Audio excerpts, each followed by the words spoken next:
Coming up on Mayo Clinic Q&A, it's the listener's mailbag. The virus we were dealing with 8 months and 12 months ago is a very different virus today.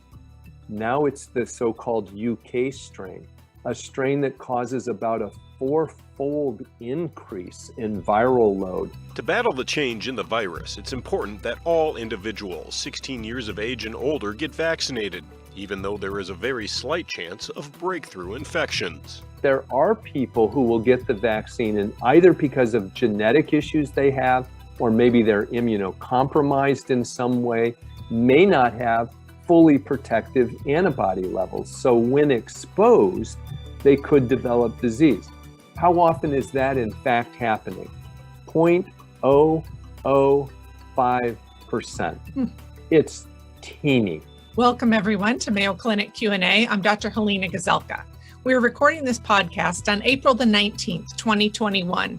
And what a tumultuous week it has been for COVID-19 vaccines, as the Johnson & Johnson vaccine has been temporarily paused out of an abundance of caution due to concerns over a rare blood clotting disorder.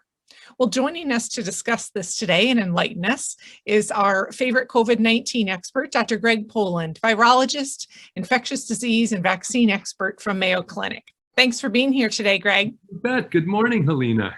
All right, today you're going to update us, and then we have some listener questions to get to too. Oh, good. Those are always the best because our listeners are so bright. They ask penetrating questions that sometimes give us research ideas. And that we typically say, we don't know, but thanks for asking. Yeah, well, Greg, start with J&J. Tell us about as you mentioned, they've put it on pause, and that really is for a number of reasons, and it's critical to understand those. One is reports. So about 6 or 7 cases out of about 7 million doses that have been given.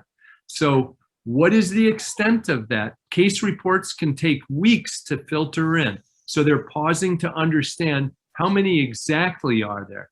The second thing is to educate the public about this possible side effect so that they know when and under what circumstances to seek medical care.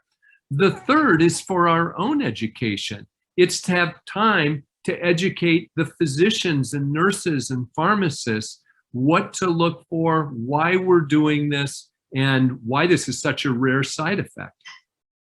Well, tell us a little bit about that. So what's happened is that we have found 6 and now probably a 7th case. They've all been women. They've all been Caucasian women. They've all been under the age of 50. And they've developed unusually severe clots, often in the brain, but also other areas of the body. And here's what's so very rare about it. In association with low platelets, the type of blood cell responsible for blood clotting. Normally, you don't see any difference in platelet count when you have those clots.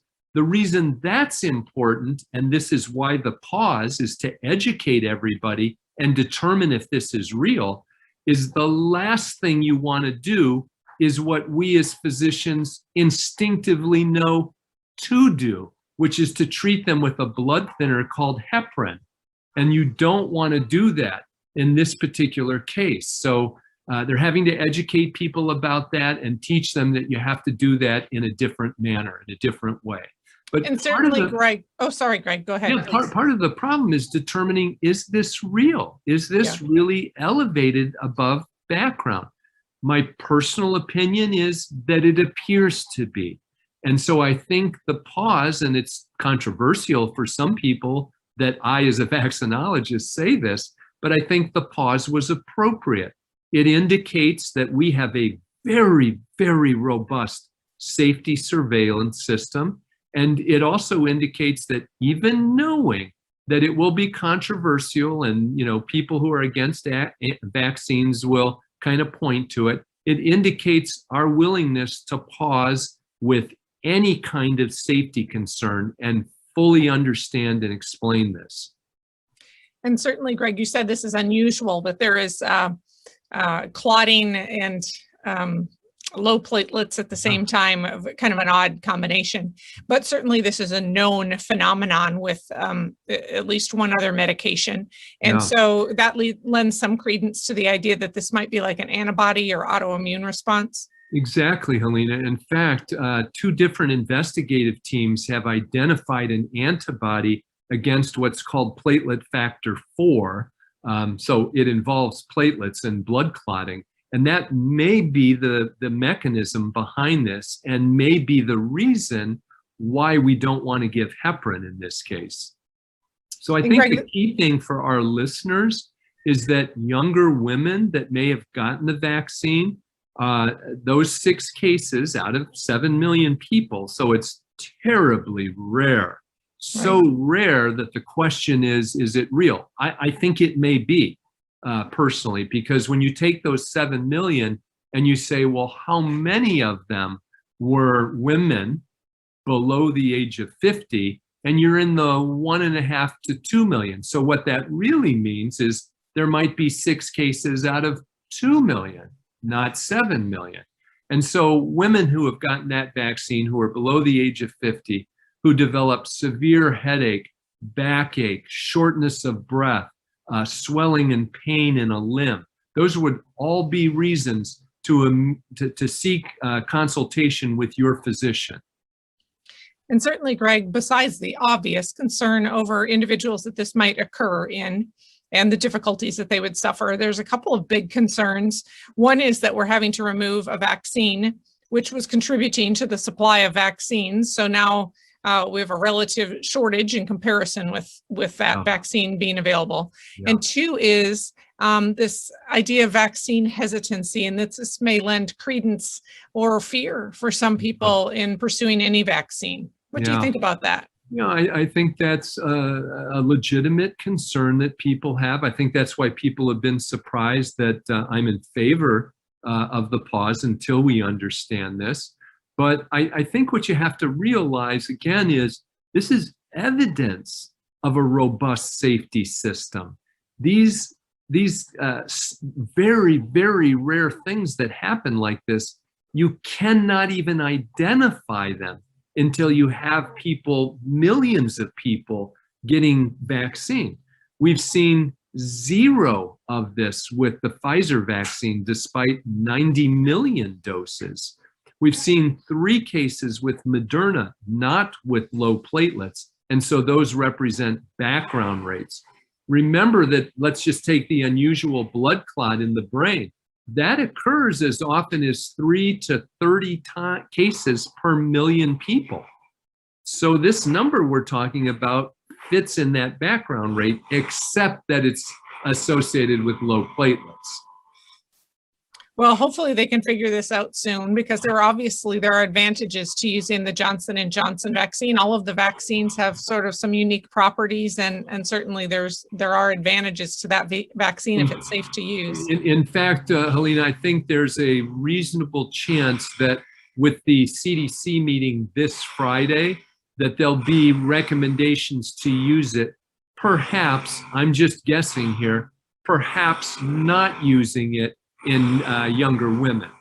My next question for you is this concept of breakthrough COVID infections. So I've been reading that we should expect some breakthrough COVID infections. What do we mean by that? What that means is infections that occur in people who have been fully immunized. That should not be a surprise. It happens with every single vaccine.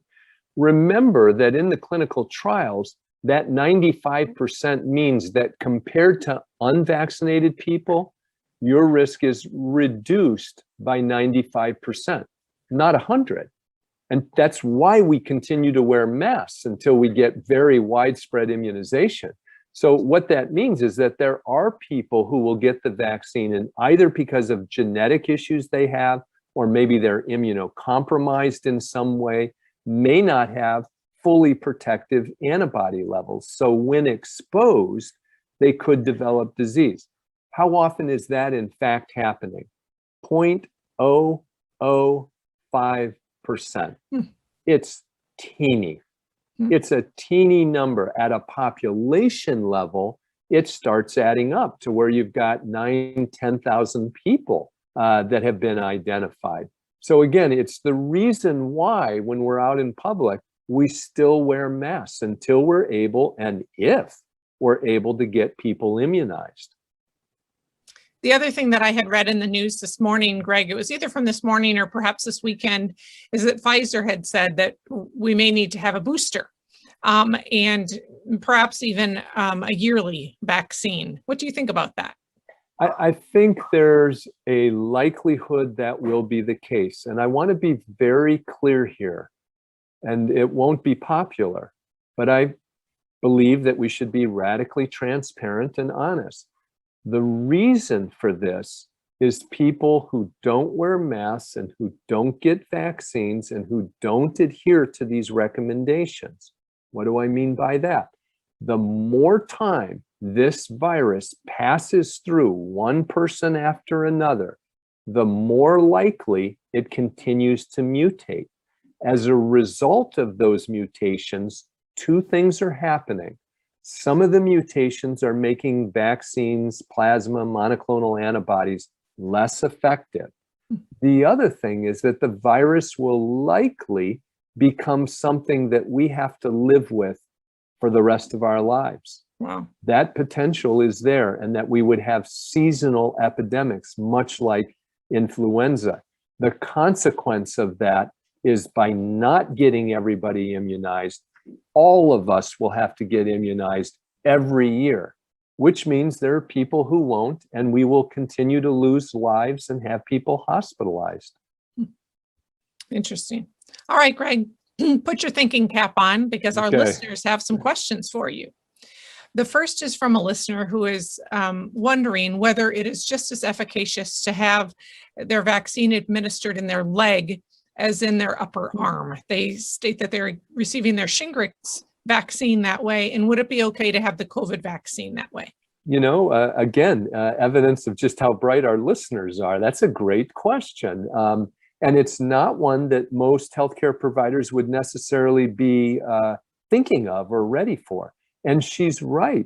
There are reasons that you may want to do that. For example, any issues with lymphatic drainage would be a good example. So it is definitely possible to do that. That's been done in some cases that I'm aware of. We routinely do it, excuse me, with infant immunizations. It just needs to be done appropriately. That is, in adults and in children, giving it into the leg just requires a little special knowledge about proper administration. Okay, that's good. Now, Greg, in most states, I believe that the vaccines are being administered to those 16 and older at this point. Yes. And this question comes from another very savvy listener who said they remembered you talking at the beginning of the pandemic that children and younger people were not as likely to transmit the virus or to have a significant illness from it. So why do we need to vaccinate them? Very astute, again, to ask that question. And what has changed is that the virus we were dealing with 8 months and 12 months ago is a very different virus today. So the so-called Washington strain was circulating a year ago. Now it's the so-called UK strain, a strain that causes about a 4-fold increase in viral load and about a 50% increased transmission.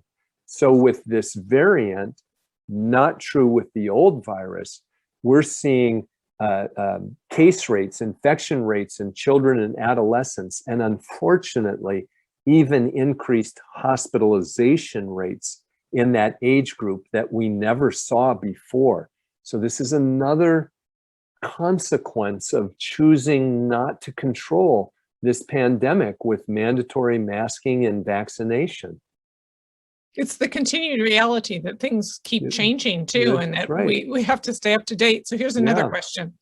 This listener recalls that you had talked before about the timing between vaccinations being between 3 and 4 weeks, depending on what you were receiving, Moderna versus Pfizer. But now some countries are extending that time interval. Yeah. Should we be extending that time interval? And what is the scientific evidence for doing that or not doing it? Yeah, it's a really good question. And it's a balance or a tension between two things. The faster we immunize, the faster you're more fully protected. When we extend the interval between doses, and let's just take the mRNA since there are two doses. So 7 to 14 days after the first dose, you're about at 80%. 7 to 14 days after the second dose, you're in the 90 to 95%. So you see why we want to get that second dose in. But now another factor, when you have a surge and lots of infections, it might be better to protect many more people at 80% than a smaller number at 90 or 95%. So those countries where they've had those surges have made that trade-off. And I think that can be appropriate. Now, the one thing we don't know is by increasing that interval, does it have any adverse effect on eventual protection or on the height of antibody? I don't think so. I've seen no evidence for that. In fact, except in one case with a different vaccine, the longer the interval, the better the immune response. It's just that you're not fully protected until that second dose. Oh, that makes sense. Yeah, it is a trade-off, isn't it? Yeah. The next listener wants to know about the COVID vaccines and peripheral neuropathy. So nerve pain that people experience often in their hands and often in their feet as well. And they're wondering, is there evidence that the vaccines worsen peripheral neuropathy? Yeah, it's interesting. I've gotten that question from a few neurologists. There's no evidence that the vaccines can cause neuropathy. Now, when you talk about worsening, I would say there is a chance that anything reactogenic, anything that activates your immune system, causes fever, et cetera, could temporarily increase the sensation of already existing symptoms. Oh, sure. By the same token, what about not getting the vaccine? Well, we have seen cases of Guillain-Barré, rare, but there have been a few cases of Guillain-Barré and other neuropathies associated with getting the disease. So we see it with the disease. We have not seen it with the vaccine. But I think, like most any symptom that you already have, now let me give you a vaccine. Could be any vaccine that causes a little bit of fever, a little bit of not feeling well, et cetera. You might sense those symptoms to be heightened, only to fall back down to whatever your baseline was. And that's, if anything, that's the most the vaccine would do. So in talking about Guillain-Barré, that's a type of neuropathy that can develop after viral infections sometimes, Yes. I believe.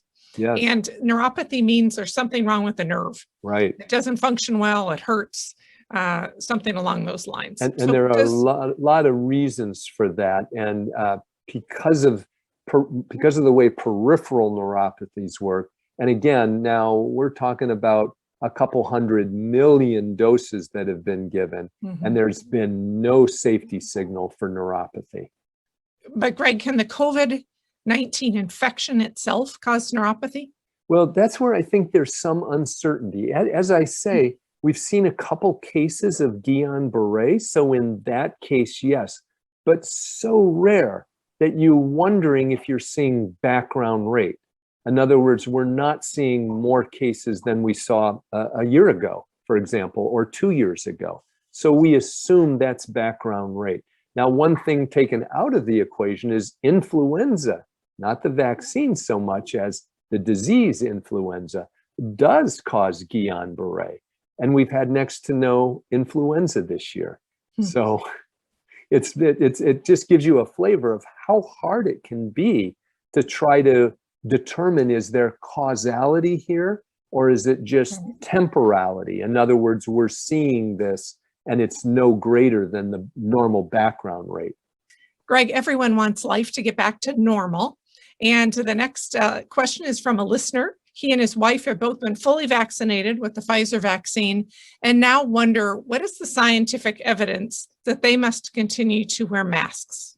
Yeah, that's a very good question because, on the surface of it, you'd say, well, why do I have to continue to do it? And the reason for it is this. Number one, your protection is not 100%. Now, the odds are that if you did get infected, even after being immunized, that it would be mild, moderate, or asymptomatic. But that doesn't stop you from passing it on to somebody else. So we're asking people to continue to wear masks in public so they don't get infected, they don't pass it on to somebody else. And again, remember that when you look at all the tens of millions of people who have gotten immunized, some of them are not going to respond well. They're on chemotherapy. They've had an organ transplant. One study showed the protection in solid organ transplants might be in the 20 to 30% range. So something, but not high enough where I would stop wearing a mask. Mm-hmm. And then the last factor is trying to prevent anybody from getting infected and further developing these mutations in these viruses. So for those 4 reasons, we're still recommending wearing masks in public. Great answers today, Greg. You didn't say, I don't know, very many times today. Well, these ones were relatively easy, although I kind of said I don't know about the peripheral neuropathy because we're not seeing cases yet. Well, we're still learning a lot, that's for sure. What else do you have to tell us today, Greg? I think something very interesting was announced today.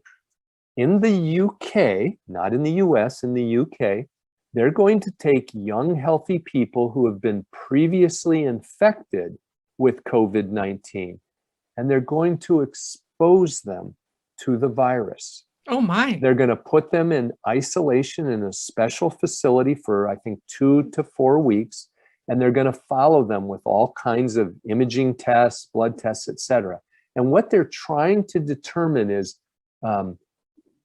when do people become susceptible after having had infection? Mm-hmm. And what dose of virus does it take to become infected? Whether it's, and those might be different in terms of asymptomatic or symptomatic disease. And then what they'll move to is, okay, what about in people who've been vaccinated? We'll take people at 4 months, 6 months, 8 months, 12 months, et cetera. We don't have those yet, but we will soon, and expose them to the virus to see about protection and what new vaccines or new drugs might work, and to learn that faster than we have even done this year.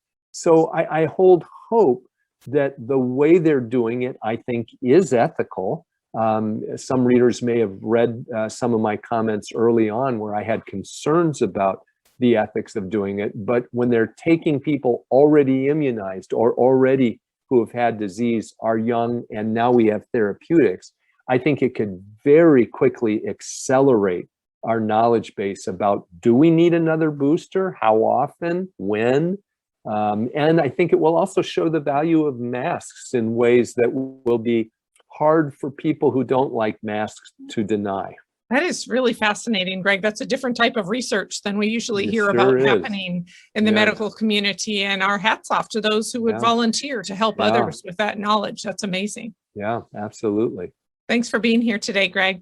Yeah, my pleasure. I just love the questions we get from our listeners. Keep them coming. I do too. I really keep me on my toes. That's right. Keep him thinking. Our thanks to Mayo Clinic infectious disease expert, Dr. Greg Poland, for being here again today to talk to us about COVID-19 and vaccines. I hope that you learned something. I know that I did. And we wish each of you a very wonderful day. Mayo Clinic Q&A is a production of the Mayo Clinic News Network and is available wherever you get and subscribe to your favorite podcasts. To see a list of all Mayo Clinic podcasts, visit newsnetwork.mayoclinic.org. Then click on Podcasts. Thanks for listening, and be well. We hope you'll offer a review of this and other episodes when the option is available. Comments and questions can also be sent to Mayo Clinic News Network at mayo.edu.